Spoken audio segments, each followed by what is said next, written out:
41 aphorism. Much more frequent than the natural disease associating with and complicating one another in the same body are the morbid complications resulting from the art of ordinary practice, which the inappropriate medical treatment, the allopathic method, is apt to produce by the long continued employment of unsuitable drug. यहाँ पे मतलब ये है कि natural disease के complication से ज़्यादा common ये बात है कि मॉर्बिड कॉम्प्लिकेशंस किसका हो, मतलब कोई डिज़ीज़ अगर है उसका इनएप्रोप्रिएट मेडिकल ट्रीटमेंट कर रहे हैं, मतलब ऐसा ट्रीटमेंट जो एप्रोप्रिएट नहीं है, जिसमें क्योर करने की प्रॉपर्टी नहीं है, जिसमें सिम्टम सिमिलरिटी नहीं है, ऐसी मेडिसिन से एलोपैथिक मेथड, एलोपैथिक मतलब जो डिसिमिलर हो, तो ऐसी मेडिसिन से अगर किसी डिज़ीज़ का ट्रीटमेंट कर रहे हैं तो उस डिज़ीज़ और इस जो मेडिसिन जो हम दे रहे हैं डिसिमिलर, इससे जो आर्टिफिशियल डिज़ीज़ प्रोड्यूस हुई है इसका कॉम्प्लिकेशंस ज़्यादा कॉमन है दैन नेचुरल डिज़ीज़ के एसोसिएशन से। इन दोनों डिजीज़ का एसोसिएशन ज़्यादा कॉमन है, ज़्यादातर देखने को भी मिलता है दैन टू नेचुरल डिज़ीज़ के एसोसिएशन से। और दूसरी चीज़ ये है कि ऐसी मेडिसिन लॉन्ग कॉन्टिन्यूड एम्प्लॉयमेंट होना चाहिए अनसूटेबल ड्रग का, मतलब ऐसा नहीं है कि थोड़े टाइम के लिए दिया और इनका एसोसिएशन हो जाएगा। लंबे टाइम तक अगर ऐसी मेडिसिन चलती है, अनसूटेबल एलोपैथिक डिसिमिलर मेडिसिन अगर चलती है तो उस मेडिसिन की वजह से एक नई डिज़ीज़ प्रोड्यूस हो जाती है और इस तरह से इनका कॉम्प्लेक्स बन जाता है। To the natural disease which it is proposed to cure, there are then added by constant repetitions of unsuitable medical agent the new often very tedious morbid condition corresponding to the nature of this agent। मतलब natural disease है जिसको propose to cure, जिसको cure करना है, there are then added by constant. अब क्या करेंगे उस डिज़ीज़ को क्योर करने के लिए? Constant repetition of unsuitable medical agent, मतलब जो सूटेबल नहीं है, जिसमें सिमिलर सिम्टम्स नहीं है, ऐसी मेडिसिन अनसूटेबल है।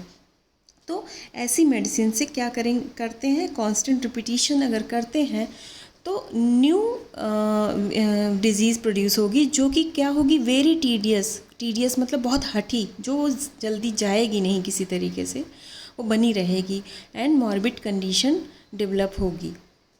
Correspondence to nature of this agent, जिस नेचर का एजेंट है, जिस नेचर की मेडिसिन यूज़ कर रहे हैं, जैसे हमने 39 एफोरिज्म में पढ़ा था कि इच को क्योर करने के लिए परगेटिव देते थे, तो इच तो ऐसा वैसे ही रहेगी और वैसे ही रहेगी, या हो सकता थोड़ी और बढ़ जाए, और परगेटिव से जो उसका डाइजेशन ख़राब हुआ है वो नई डिज़ीज़, क्योंकि जो परगेटिव दे रहे हैं तो उसमें क्या प्रॉपर्टी होगी, उसके डाइजेशन को ख़राब करने की प्रॉपर्टी होगी, वो रियून करेगा डाइजेशन को।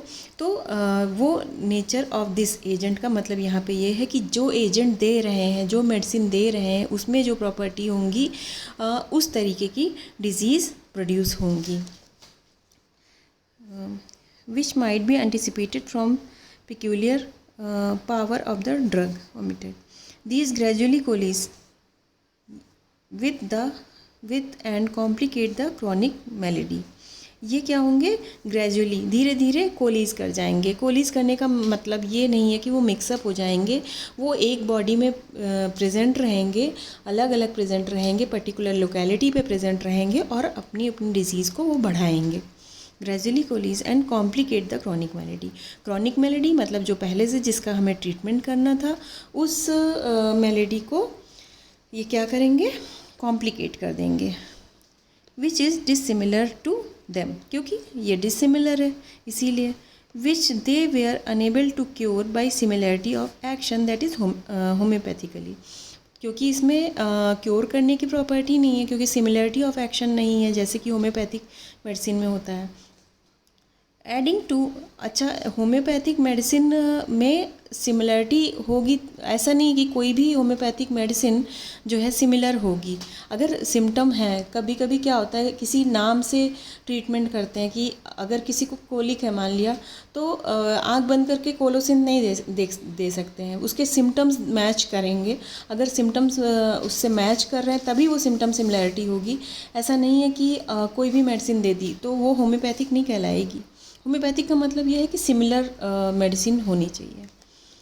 Adding to the old disease a new dissimilar artificial maladies of the chronic nature and thus give the patient a double in place of single disease। मतलब कि पहले तो एक डिजीज़ प्रेजेंट ही थी, अब डिसिमिलर जो आर्टिफिशियल डिसिमिलर मेलेडी जो दी है, आर्टिफिशियल डिसिमिलर जो मेडिसिन दी गई है, जो आर्टिफिशियल डिजीज़ जिसने प्रोड्यूस करी है डिसिमिलर, उसकी वजह से क्या होगा, double in place of single disease. एक डिजीज़ तो पहले से ही प्रेजेंट थी, एक और नई डिजीज़ जो कि आर्टिफिशियल डिजीज़ प्रोड्यूस हुई है मेडिसिन से, वो एक और ऐड हो जाएगी। दैट इज़ टू से रेंडर हिम मच वर्स। ये इससे क्या होगा, उसको जो पर्सन है, जो पेशेंट है, उसको और वर्स कर देगा, उसकी कंडीशन को और ख़राब कर देगा। And most difficult to cure, और उसको क्योर करना बहुत डिफ़िकल्ट हो जाएगा। ऑफन क्वाइट इनक्योरेबल, बल्कि वो बहुत मतलब इनक्योरेबल हो जाएगा, उसको क्योर करना बहुत ही मुश्किल हो जाएगा। Many of the cases for which advice is asked in medical journal as also the record of other cases in medical writing attest the truth of this। जैसे कोई केसेस में दिक्कत आती है किसी को, तो मेडिकल जर्नल में वो एडवाइस पूछते हैं, और इस तरह के केसेस आते रहते हैं कि इनको क्योर करना मुश्किल है इस तरह। और मेडिकल राइटिंग्स जो हैं, तो इनमें ऐसा बहुत सारे केसेस में इस तरह के जो केसेस होते हैं देखने को मिलता है, और ये आते रहते हैं ऐसे मेडिकल जर्नल्स में एंड मेडिकल राइटिंग में। और इन्होंने मेडिकल राइटिंग और जर्नल वालों ने ये attest the truth of this, इस पर मतलब मुहर लगाई है कि ये सही है। Of a similar character are the frequent cases in which the venereal chancre disease complicate specially with psora और with dyscrasia of condylomatous gonorrhea is not cured by long continued or frequent repeated treatment with large dose of unsuitable mercurial preparations। अब क्या है कि जैसे example दे रखा है यहाँ पे, किसी को वेनरल शेंकरस डिजीज़ है, मतलब प्राइमरी मैनिफेस्टेशन ऑफ सिफिलिस है, उसको कॉम्प्लिकेट कर दिया सोरा ने या फिर गोनोरिया ने। कॉन्डाइलोमेटस गोनोरिया जो है ये प्राइमरी मैनिफेस्टेशन ऑफ साइकोसिस है, इसने कॉम्प्लिकेट कर दिया, मतलब 2 डिजीज़ या 3 डिजीज़ भी ऐड हो सकती हैं, तीनों ऐड हो सकती हैं। Is not cured by long continued frequent repeated treatment with large dose of unsuitable mercurial preparation. ये क्योर नहीं होती हैं, मतलब इनके लिए ये क्या करते हैं, सिफिलिस के ट्रीटमेंट के लिए अनसूटेबल मर्क्यूरियल प्रिपरेशन, मतलब इससे इसका ट्रीटमेंट करने के लिए देते हैं इसको, और लार्ज डोजेज में देते हैं। But assume its place in the organism besides the chronic mercurial affection. और ये क्या होता है, क्रॉनिक मर्क्यूरियल अफेक्शंस जो होता है, that has been in mean time gradually develop and thus along with it form a hideous monster of the complicated disease. मतलब जो पहले से डिजीज़ प्रेजेंट थी वो तो रहेंगे ही, अब ये जो large dose of unsuitable mercurial preparation जो दिया है, इसकी वजह से एक नई डिजीज़ जो है धीरे धीरे डेवलप हो जाएगी, ग्रेजुअली डेवलप होगी, और हिडियस मॉन्स्टर्स मतलब बहुत ही हॉरिबल तरीके का ये डिजीज़ प्रोड्यूस करेगी, कॉम्प्लिकेट हो जाएगा जो पुरानी डिजीज़ हैं उसके साथ में, under the general name of masked venereal disease. इसको बोलेंगे masked venereal disease, which then when not quite incurable can only be transformed into health with greatest difficulty. इसको क्योर करने के लिए बहुत ज़्यादा डिफ़िकल्टी होगी, इसको ईज़िली क्योर नहीं किया जा सकता है। अब इसमें है footnote. For mercury, besides the morbid symptoms, which by virtue of similarity can cure the venereal disease homeopathically, has among its effect many other unlike those of syphilis.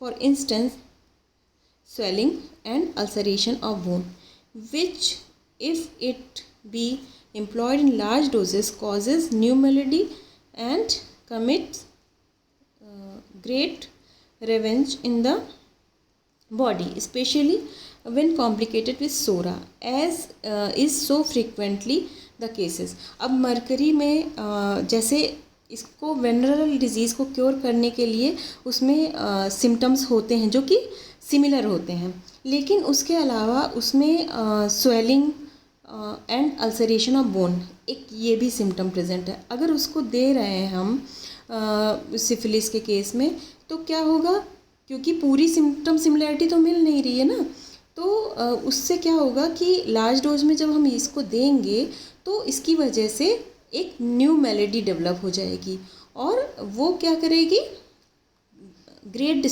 Destructions cause करेगी in body में, revenge in the body, specially when complicated with psora, स्पेशली तब जब वो complicate करेगी psora के साथ में, as is so frequently the cases. ऐसा बहुत फ्रिक्वेंटली देखने को मिलता है क्योंकि जनरली बॉडी में सोरा प्रेजेंट होता ही होता है, तो ये सोरा के साथ कॉम्प्लिकेट हो जाता है और एक नई डिजीज़ जो कि मरकरी के जो सिम्टम्स थे, मतलब उसको वेनरल सिम्टम्स से तो मैच करता था थोड़ा, पूरा नहीं, और बट उसमें और सिम्टम्स हैं, swelling and ulceration of bone, तो इनकी वजह से एक नई मेलेडी डेवलप हो जाएगी जो बहुत ग्रेट डिस्ट्रक्शंस कॉज करेगी बॉडी में.